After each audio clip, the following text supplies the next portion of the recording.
Hello friends, today we learn the second chapter Mathematics Standard 8 Parallel Lines and their Transversal. सोपा chapter आहे आणि खूप महत्त्वाचा आहे. 9वी 10वी या वर्गासाठी याचा यूज खूप केला जातो. जनरल माहिती दिलेली आहे 8th स्टँडर्ड मध्ये. पहा parallel lines and transversal second chapter आहे. Parallel lines and transversal. Parallel line म्हणजे समांतर रेषा अँड ट्रान्सव्हर्सल म्हणजे छेदिका. फर्स्ट डेफिनेशन आपण स्टँडर्ड 6 मध्ये पाहिलेली आहे. पॅरलल लाईन्स समांतर रेषा. 6वीला होती 7वीला होती. पॅरलल लाईन्स समांतर रेषा. Lines in the same plane which do not intersect each other are called parallel lines. Lines in the same plane which do not intersect each other are called parallel line. एकाच प्रतलात असणाऱ्या परंतु एकमेकीला न छेदणाऱ्या रेषांना समांतर रेषा असे म्हणतात. In figure, line M and line N are two parallel lines.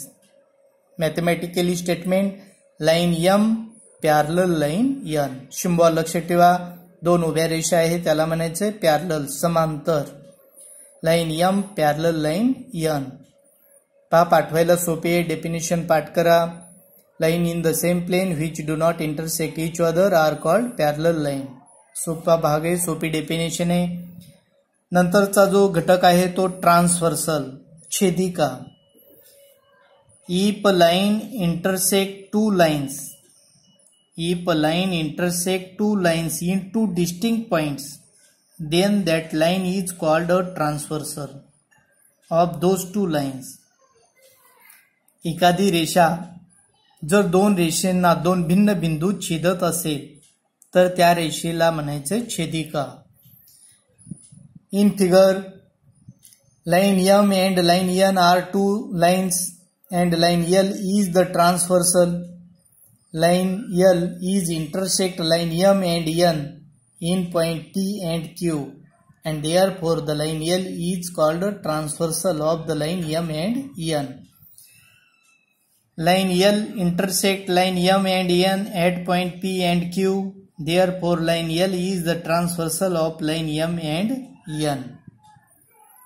Part transversal ची डेफिनेशन पण सोपे लक्षात ठेवा.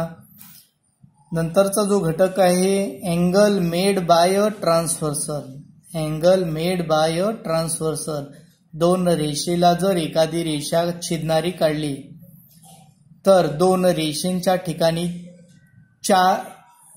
8 अँगल तयार होतात. पहा या ठिकाणी एक, या ठिकाणी एक, या ठिकाणी एक, या ठिकाणी एक.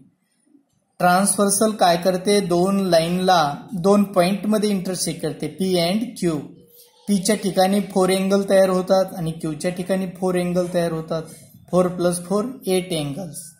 अशा प्रकारे अँगल मेड होतात. Angle made by a transversal. P is a transversal. Line L and line M are two lines and line P is intersect line L and M 2 points. आणि या 2 पॉइंटच्या ठिकाणी 8 अँगल फॉर्मड होतात. पहा when a transversal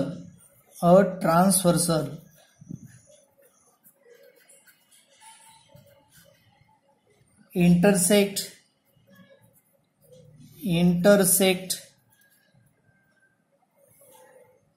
two lines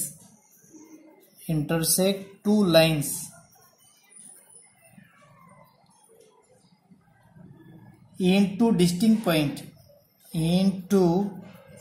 distinct distinct point. 8 angles are formed. 8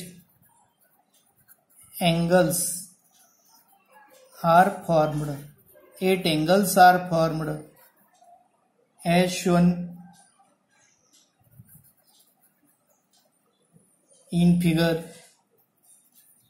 In the figure,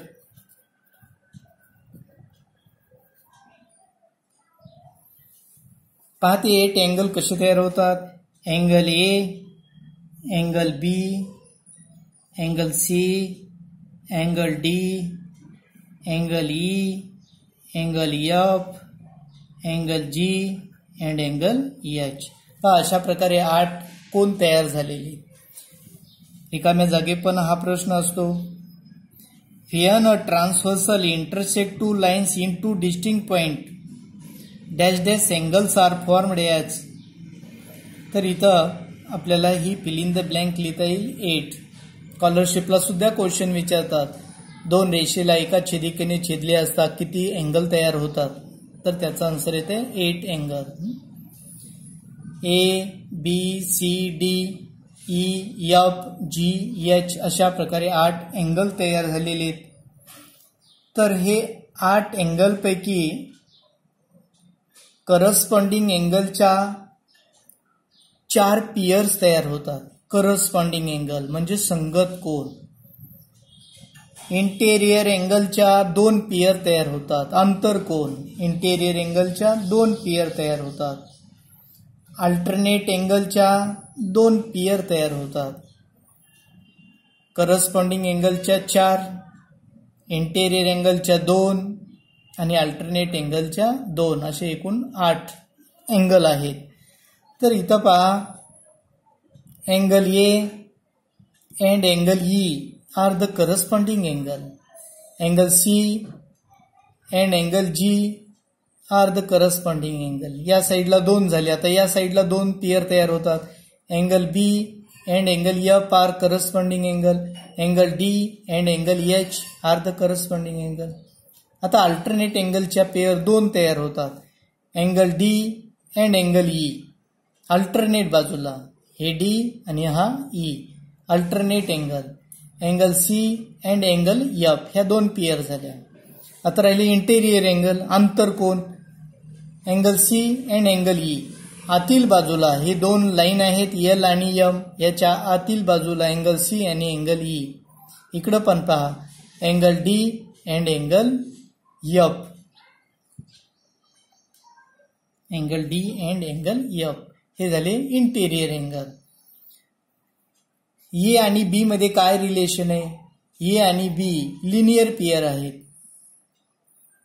ए आणि B linear pair आहेत. C आणि D linear pair आहेत. ई आणि एफ लिनियर पेयर आहे आणि जी आणि एच लिनियर पेयर आहे. व्हर्टिकली अपोजिट अँगल पहा या फिगरमध्ये. बीच्या अपोजिट सी आहे.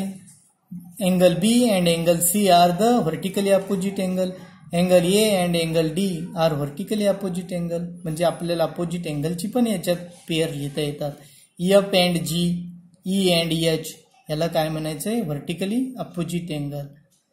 तर ज्या अँगलच्या पेयर आहेत त्या आपण नेक्स्ट पिरियडमध्ये त्याची स्टडी करू. 3 पेयर पाहिजेत आपल्याला.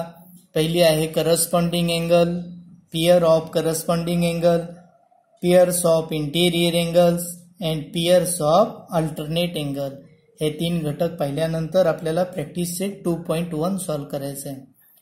तर हा भाग वाचा, डेफिनेशन पाठ करा. Parallel line, transversal, angle made by a transversal हे 3 घटक आपण आज पाहिलेत. ओके.